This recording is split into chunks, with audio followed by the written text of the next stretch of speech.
Welcome back to the bulletin. Let's settle for the day's other business stories. Now, the Ghana Stock Exchange has decided to change its ownership structure to make it more profitable. The process, if successful, will mean the legal status of the stock exchange will be changed from a mutual entity limited by guarantee to a company limited by shares. Now, addressing members of the Ghana Stock Exchange at its annual general meeting in Accra, Chairman of the board, Albert Essien, disclosed that a consulting firm has been contracted to help with the transformation process. The decision to change the operations of the Ghana Stock Exchange, according to the Stock Exchange's annual report, is to follow international best practices which make members of the exchange shareholders. The move, which is expected to be completed next year, will make the exchange a profit-making entity that can also trade in shares. However, members are expected to attend an extraordinary general meeting to pass a resolution on the transformation. Deputy Managing Director of the exchange, Eko Afezi, explains that the Ghana Stock Exchange will be an entity limited by shares, with a change in share ownership structure. We now have shareholders instead of members. Currently, as a stock exchange, it's a company limited by guarantee, and we have members. We have licensed dealing members who are stockbroking firms. Then we have associate members. So the implication is that once we demutualize, now we'll have shareholders. Now we have to determine who will become the shareholders. The shareholders are going to be likely the current members, plus others that will determine going forward. But then you need to go through a certain process in order to get there. You need to change the regulations of your company to suit that of a company limited by shares. You can either be a private or public company. Now we need to have shareholders. You need to look at how you distribute the shares because you have members. So we are going through a process. 2018 saw a slow growth of the Ghana Stock Exchange as a result of a banking crisis experienced in the country. Chairman of the council, Albert Essien, is hopeful that the market will pick up again. We have a bit of sluggish growth, a little bit, okay, a bit of a downturn. It goes with it. But you could see that it started bouncing back getting to the latter part of 2018. The banking sector crisis brought a bit of, would I say, it disoriented a lot of investors. The sudden drop in the CD also disoriented a lot of our clientele. So these were things that brought some difficulties. Minimum volume of shares traded for the year 2018 was 201 million, valued at 659 million cedis, compared to the volume and value of 322 million shares recorded for 2017. Ebenezer Sabutes reports for Joy Business. Now, the National Insurance Commission says penetration levels within the insurance industry are gradually picking up. In an interview with Joy Business, Head of Supervision, Seth Ishan, said insurance companies are paying about 1.6 million Ghana cedis as motor insurance claims every day. He blamed the previous situation to delay in claim payments. Alberta Bisio has more in this report.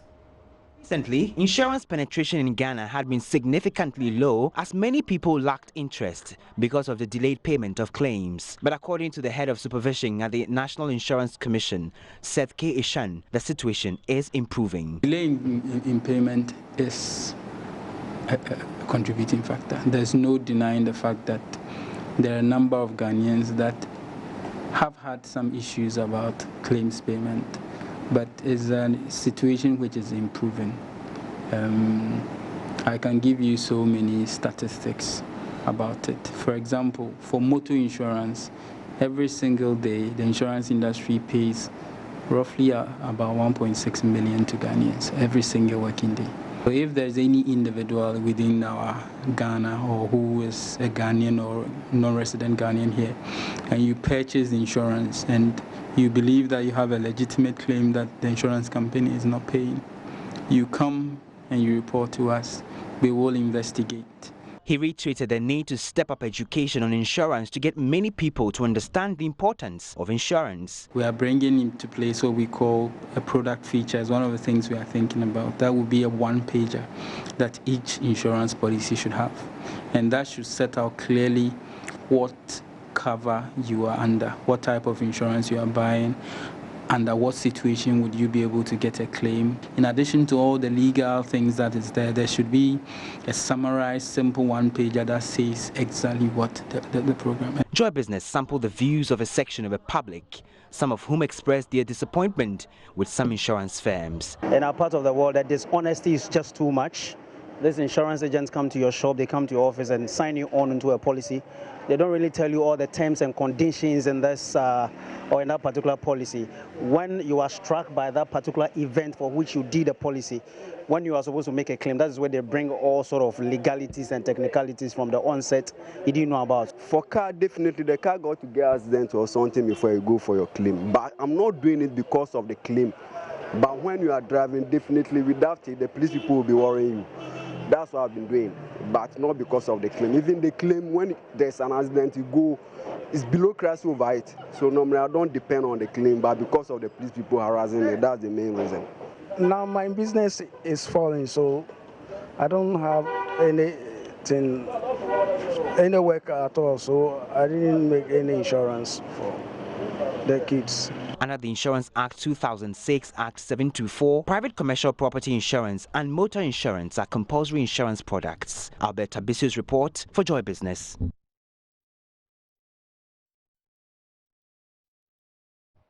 Now, CEO of Premium Motors Jihad Jihazi is entreating government to maintain the luxury vehicle tax. He says government must redefine what constitutes luxury by emphasizing the make of the vehicle and comfort instead of using engine size. Now, Mr. Jihazi says in a few years to come, luxurious cars will be fitted with lower engine capacity as the automobile industry prepares to usher in electric vehicles. The Finance Minister, Ken Ofori-Atta, has hinted of a review of the luxury tax in the upcoming media review, but the CEO of Premium Motors says it's a good tax and there's no reason why government must scrap it. The definition of luxury has little to do with the engine capacity. You know, obviously technology is rapidly increasing, it's rapidly developing, it's rapidly advancing. And what that means is that we can have, you know, super vehicles, very expensive vehicles, luxury vehicles with much smaller engines, like a 1.5 liter engine and so forth. However, locally we have used the engine capacity to classify a particular vehicle as luxury. So essentially, just to clarify, it's not going to be a surprise if, you know, a few years down the line, you realize the Genesis comes with a 1 liter engine. You know, engines, conventional engines are gradually going out of production. The automobile world is tending towards, you know, clean. So we are looking at EV, electric vehicle technology, hydrogen technology, fuel cell technology, and so forth. So at that juncture, you don't have that, you know, engine capacity issue to deal with anymore. So generally, a luxury vehicle is classified as a vehicle mainly for the elite. There is no reason to scrap the luxury vehicle tax. I believe it's a good tax. It's good to, because, you know, the tax itself is not a prohibitive tax. It's a good tax. It's a tax that is levied on vehicles that, in my opinion, are not always a necessity. So definitely when you tax particular elements as such, it's not a bad idea. However, we do in general disagree that, you know, you tax a commercial vehicle, a vehicle used for trade as luxury, because it simply isn't. I mean, if you want to levy another type of tax on commercial vehicles, let's do it, but let's not call it a luxury vehicle. Turning to other news now, the Executive Secretary of the Ghana International Trade Commission, Frank Ejekum, says his outfit has begun investigating allegations of preferential treatment to Chinese aluminum dealers. The poor performance of Ghana's only aluminum products manufacturer, Aluwex, according to the management, is because Chinese traders are flooding the market with relatively cheaper products. The situation, they say, is one major problem affecting the company's performance. I must tell you that I wish that we did it yesterday. It was resolved, because if Aluwex is not functioning, it impinges negatively on the community, on the society, on the economy.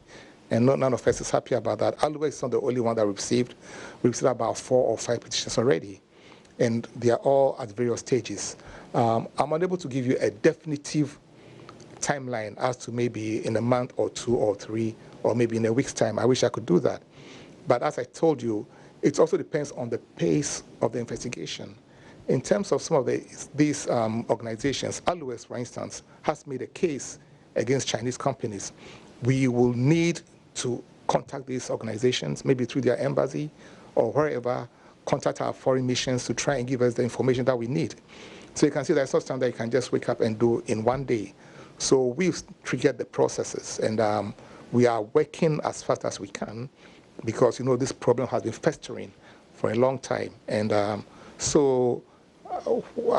can only tell you that we are working very fast and as much as we can, but also making sure that we do a diligent work, because this will be scrutinized by international community. The World Trade Organization would want to see what we've done in terms of the measures that are being raised, and we should make sure that we follow the right procedures and arrive at the right answers.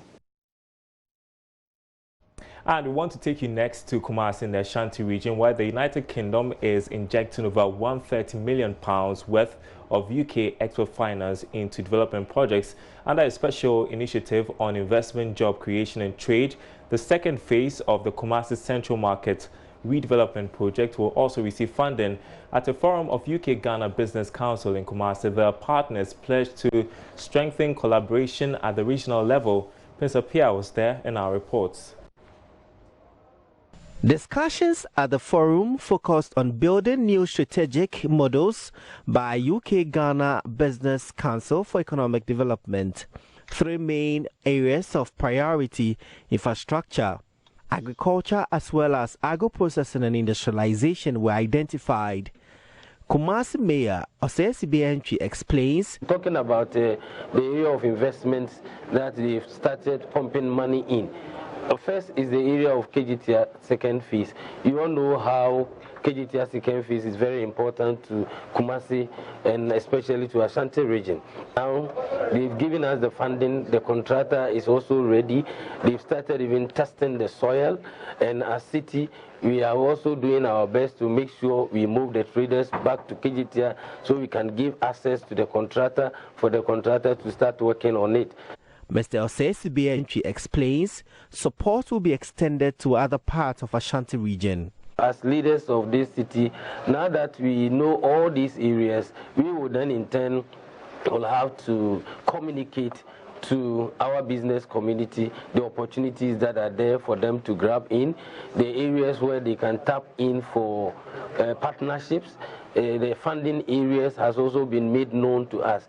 Today it has been a very wonderful experience talking to them. Then they talk about the reforms, the technical assistance that we can also consult them for directions and others. They also stand to gain because we see it's a two-way traffic. We are providing the opportunities and we don't have the capacity, and we are urging them to also introduce that opportunity to the business community out there. So when the business community out there also come to take advantage of the opportunities, it's going to be a win-win. British High Commissioner to Ghana, Ian Walker, emphasized that the initiative is partnership and not what he described as donor-recipient relationship. So there are very significant investments, about 120, 130 million pounds worth of funding sitting behind that. If you talk about timelines, you know, we have just recently announced the investment in Kajetia Market Phase 2. Yeah, so that's starting kind of imminently. But the real objective here is about setting the partnership that we want to see between Ghana and the UK. Ghana is moving beyond aid, it's looking beyond developments, and what we are looking to do is work out how do we bring the closeness, the proximity between our countries to bear in the next stage of Ghana's future and also in the next stage of the UK's future. This is not about a donor-recipient relationship, it's about partnership. We understand each other, we know each other well. Let's now try and focus on the future that has collaboration at its heart. Meanwhile, a report on the outcome of the meeting will be presented at the next UK-Ghana Business Council meeting in Accra in October. Prince Apia reporting. All right, we'll still stay in the Ashanti region because the Netherlands Embassy is empowering extension advisors in Ghana to support farmers for year-round tomato and onion cultivation. It is intended to, in the long term, reduce importation of the two vegetables. Now, besides modern horticultural practices, trainees are also introduced to new weather-resistant seeds for guaranteed lean season production. Naya Ojima witnessed the graduation ceremony and filed this report. Ghana spends over $99 million to import tomato annually from landlocked and desert Burkina Faso. Statistics show between 50 and 80 trucks of tomatoes are imported into the country on a daily basis in the lean season. With the training, experts in the field are expected to impact farmers with the appropriate technology to reverse the trend. Hilarion Nyako is an agronomist on the Dutch-sponsored HortiFresh program. We have introduced them to new varieties of seeds that they can introduce the farmers to. They are going to have demo fields within their communities, and the farmers are supposed to learn from the demo fields, adopt the practice, and use those practices on their own fields, which will increase their yields, increase the seeds in terms of the seed that they acquire, get very good seed in terms of variety. Mr. Nyako reviews reduction in pests in vegetable production is another area trained officers are expected to tackle. This first phase, we are looking at thousands of farmers because within the onion cluster, they have more than 3,000 farmers. Within the tomatoes cluster, they have more than 5,000 farmers. And the tutors within the colleges are also training agri-extension officers who also go to the field. We have some AEs coming from peri-urban, Accra. Their key issues are to look at the pesticides issues within the Accra area, because most of the people within the Accra enclave don't want to eat vegetables because they think there are a lot of pesticides residues in the vegetables. Meanwhile, the Ministry of Food and Agriculture has welcomed the initiative and capacity building of field officers. The government initiative to regenerate our interest in agriculture, vegetables and fruits are also part. And for the vegetables, the training that my AEs have received is going to give them an update of the technologies that need to be given to farmers. You're watching Business Live on JoyNews. Now, the LPG Marketers Association says the main aim of increasing LPG usage in the country through the introduction of a cylinder recirculation model could be threatened if government fails to remove all taxes on liquefied petroleum gas. The association has described the about 23% taxes on the product as a burden on consumers. Vice Chairman Gabriel Kumi, who was speaking with Sandra Afenu, maintained the introduction of the model could rather worsen consumption patterns if taxes remain the same. The only way we can increase consumption of LPG is to rope in non-users. And unfortunately, these non-users have been priced out of the market. Currently, LPG is more or less an elite product. If you look at the current consumers, the actual consumers, especially domestic consumers of LPG, we are looking at lower middle income, upper middle income upwards. These are the bracket that consumes LPG. The lower middle income downwards, that the mass of our people are unfortunately not able to afford the product. And this is the critical mass we need to support government drive to achieve an increment of LPG penetration from 25% to 50% by the year 2030. Am I right to say that if taxes are not taken off LPG and then the recirculation model kickstarts, it's going to worsen the situation? It means that more people, because it's going to cap, they are going to cap it at a certain level, and if you can't buy, that means more people will be pulling out. Our survey indicates that cylinder recirculation, whether we like it or not, is a hard factor that we all need to face. Cylinder recirculation, when fully introduced, is going to cut certain people from consuming LPG. That is not to say saying anything against the policy, but it's a fact that we need to put out there so that we can all interrogate it. When you go to a typical LPG station now, LPG is now bought in tots. We have people who come there with 14 kg, which cost about 80 cedis now. They come there and buy 20 cedis and go away with it. People come and buy 10 cedis. People come and buy 15 cedis. People buy 30 cedis. Cylinder recirculation is going to come with a predetermined price. The bottle is filled. You either have the 80 cedis to buy it or you leave it.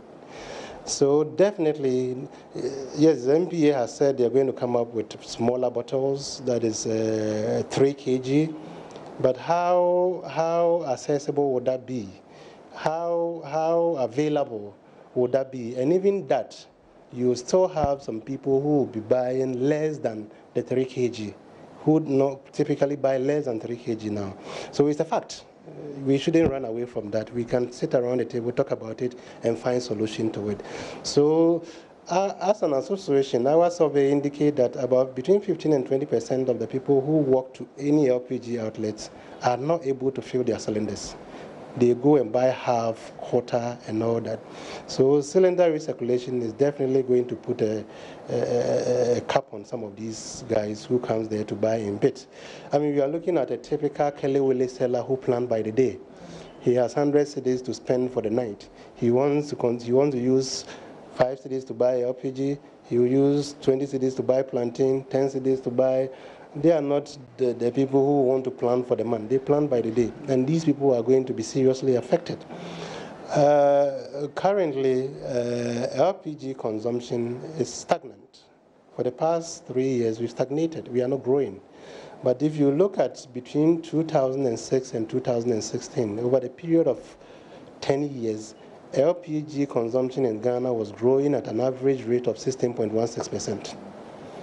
But from 2016 up to present, growth has been very stagnant. Is it because of the prices? Obviously because of the price. You know, around 2014, 2015, when crude oil prices dropped so low to about $32 per barrel, and the government at the time took advantage of the situation, heaped a lot of taxes on the product. Over the years, the taxes has remained very constant, while crude oil price keep inching up. And that has shot the pump price of the LPG currently to what we are having now. And that's it for Business Live. Glad you could tune in. My name is Darryl Kwao. There's more news on our website at joybusinessnews.com. There you see it. We've got the latest business stories from there, including our top story, which has to do with the Ghana Stock Exchange changing its course towards profitability. My name is Darryl Kwao. Thanks for watching once again. We're back same time tomorrow.